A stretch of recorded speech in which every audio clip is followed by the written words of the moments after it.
Hey, what's going on, everyone? So today I want to answer the question, what do mountains, law, and suns all have in common in the scriptures?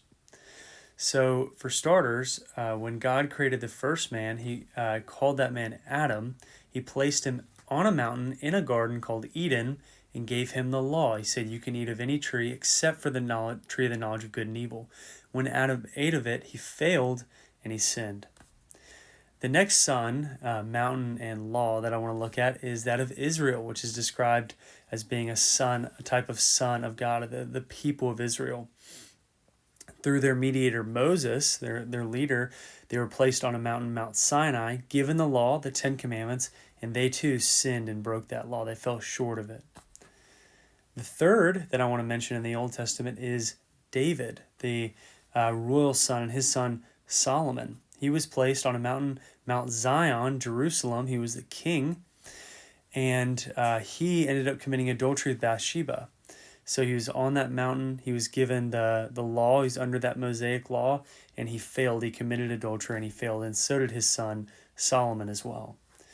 So why does all this matter? Well, the mountain, the law, and the sonship in the Old Testament all pointed forward to Jesus Christ, who's described as the second Adam.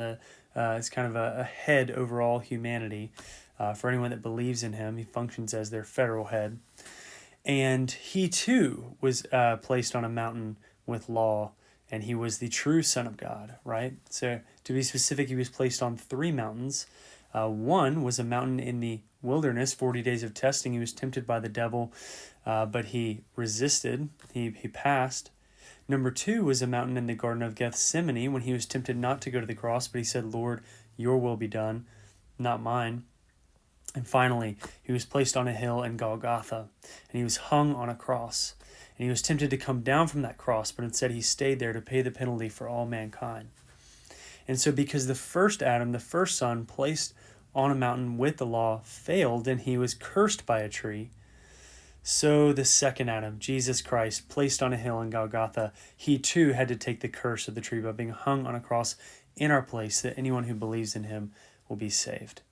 So that is how the themes of mountain, hills, and law, hills, law, and sonship all tie together from Old Testament and reach their culmination in Christ in the New Testament.